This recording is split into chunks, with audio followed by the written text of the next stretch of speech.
second speaker is Stephanie Helms, and I've known Stephanie since we first began sailing in the Portland area in 2005, which is when I was serving as the pastor on the other side of South Portland at People's United Methodist Church. And I knew of Stephanie for some 10 years before that when we were in Camden racing J24s. Because, well, Stephanie pretty much is one of the top sailors in the country, and everyone who sails competitively in Maine knows Stephanie and usually knows the back of her boat very well, you know, because we're following. So, but Stephanie is not only one of the best sailors I know, but one of the most generous people too. I'll just give you one example. My husband and I had wanted to race J24s for the summer in the midweek races, and we couldn't find anyone who needed crew. And Stephanie was already skippering on another boat, so she said, well, why don't you use my J24 for the season? She didn't charge us anything, she just trusted us with her boat. And I think, because that's just the kind of person that she is. So it's my pleasure to introduce to you Stephanie Helms to share her story. Peace be with you. And also with you. Now, I start that off with a traditional, I guess you'd call that religious greeting, Pax Vobiscum, all of that. I am myself a very lapsed Methodist. But I wanted to say, this is something that came to mind when Samantha was talking about her sister. My sister was my secret keeper.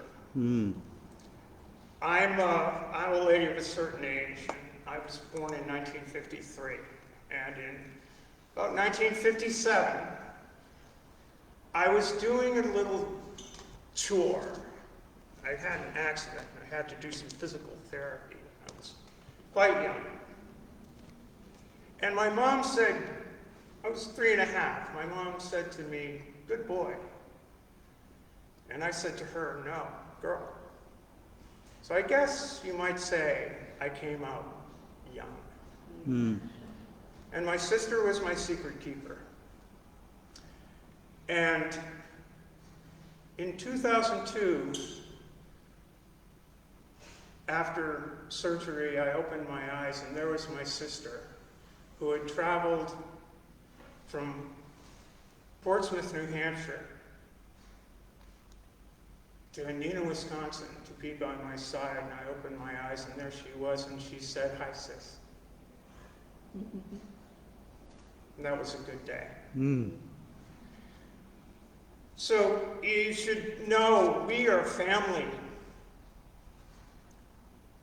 We're a family of people. That's all we are. Amen. The news today from Colorado was heartbreaking. A 22-year-old young man, inspired by a spirit that I can only call violent,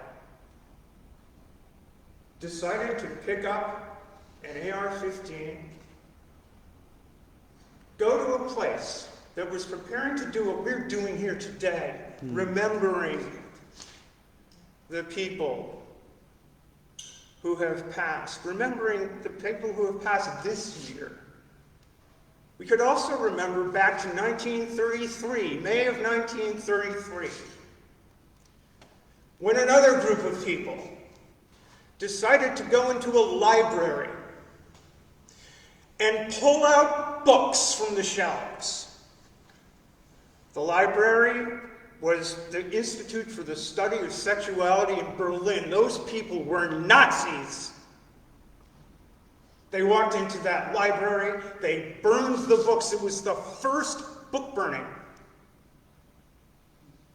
of what became the Holocaust.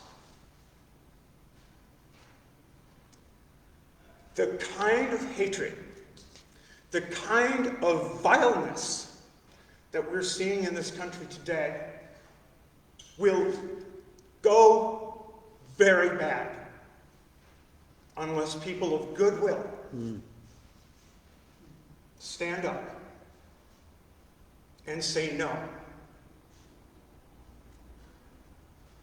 Now, I'll give my little talk. I think you're a Methodist preacher, Stephanie. Huh? I think you're a Methodist preacher. Well, I should say that my sister was also married to a Methodist preacher who in when was Selma? He was on the Pettus Bridge. I come from the tradition of the social gospel. My grandfather founded Goodwill Industries. My dad was a Methodist minister, so being a trans kid in a Methodist minister's family was rather interesting, I'll tell you. But, you know, anyway, I can't see.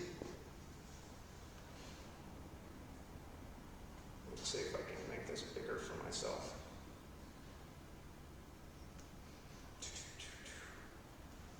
I said, as a very lapsed Methodist, I do want to talk about salt and light. I want to say the words of Jesus from Matthew chapter 5, verses 13 through 16. You are the salt of the earth.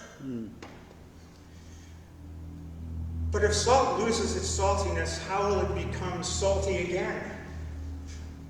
It's good for nothing except to be thrown away and trampled under people's feet. You're the light of the world. A city on top of a hill can't be hidden. Neither do people light a lamp and put it under a basket. Instead, they put it on top of a lampstand, and it shines on all who are in the house. In the same way, let your light shine before people so they can see the good things you do and praise your Father who's in heaven. We're here today to reflect on and remember the lives of our trans siblings, parents, and children who have passed from us, whose memory is now a blessing, as were their lives. From November 21st, 2021 until today, I wrote this a couple of days ago. TransLivesMatters.info's Tdor database, by the way, Gwen Smith is a friend of mine, lists the names of 57 people in the USA, and now we add 5 more names unknown at this moment. Perhaps they weren't all trans, but they were members of the LGBTQIA community. 5 more people. And 354 worldwide whose lives were cut short by violence and suicide, with people of color acutely impacted. Every one of those precious beings had a light that shone in wavelengths all their own, part of the broad spectrum that is the light of the world. Here are just 2 people whose brilliance lives on in memory. Alex Bastion of Quebec's story is rather dark. He was a trans child, just beginning to grow, confronted by bullying, dysphoria, depression at 10 years old, struggling with a precocious puberty that was wrong for him. And though his parents came to realize the struggles he faced and sought care, it came too late for Alex, who took his life March 9th of this year. It's a parent's worst nightmare, his mother said. No child should choose to take their own life because they question their sexual orientation or gender identity. Fern Feather of Heinsberg, Vermont was 29. She posted on her Facebook page this past March 24th. It's time to tell the world I'm a hot trans woman in a currently male hot bodysuit. Dang, sure took long enough, eh? Please share this to liberate our other beautiful ones. She was stabbed to death by a transphobic man and left to die by the side of the road, April 12th. Montpelier Bridge on April 15th posted these remembrances. There was magic, soul, and light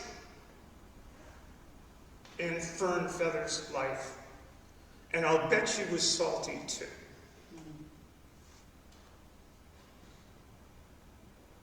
Her friends saw in her something almost enchanted. One said it was really magical. Fern was a very magical being, soul, and a very open-hearted person. Fern was a magical being and a shapeshifter, and a little bit from the land of fairy, I think. Fern's travels took her to Oregon, where she worked on a farm, accumulating a house full of exotic tropical plants. Imagine that, tropical plants in Oregon. The other Portland is strange. Yet Fern always found her way back to Montpelier. She'd still travel a lot, but she had roots here and really deep friendships and relationships that always drew her back here. She had family. And her community welcomed her. Fern was just a real part of the fabric of this place for so many people. As a trans kid myself growing up in the 50s and 60s, with a very strong gender sense, first felt and expressed at 3 and a half, I've known the sadness and confusion that Alex knew in his short life. I also faced the trauma of bullying. Back then, there wasn't much understanding in any realm of the trans experience, and far fewer resources than are here today for either my family or I to lean on for counsel and help. I learned I was the impossible girl. I was lucky I survived, even in that environment, and I wish Alex could have done.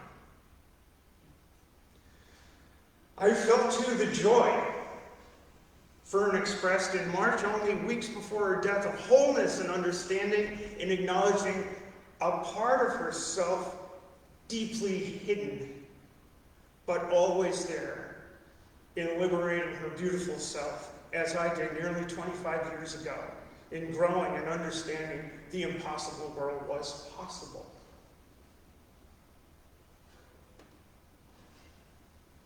I've been lucky and I've been privileged. Today we live in a time when loud voices cast more heat than light at trans lives. There are those who would have us disappear, deny us medical care, deny us public existence. In Texas, before the legislature, right now, is a bill drawn so broadly that it would forbid any trans person even being in public. I stand here today in a public place. The legislature of Texas would take me from your fellowship.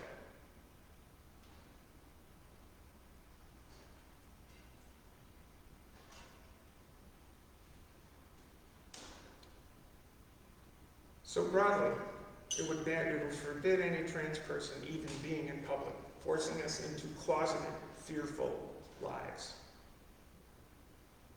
Whether out of their own fears or out of malice, these measures have inspired bomb threats against hospitals. There was just one today, another one, against Boston Children's. And only exacerbate the violence that claimed the lives of Alex and Fern and so many more, and the people in Colorado Springs. Yeah, we are here. Amen.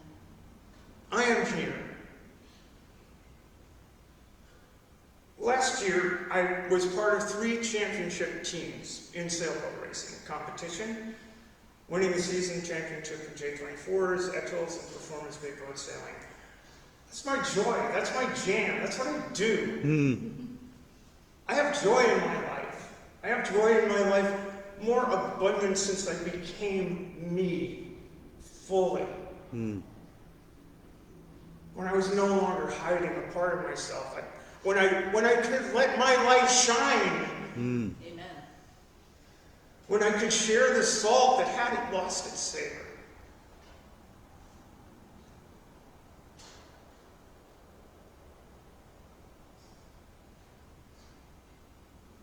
Trans lives are a part of humanity's lamp. With sorrows, yes, like all lives, and also filled with joy. Our salt has not lost its taste. We season the bread and meat of our mutual existence.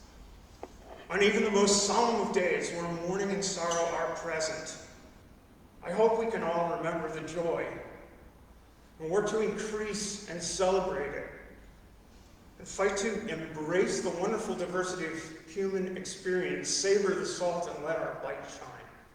All of us. Thanks. Thank you. Mm.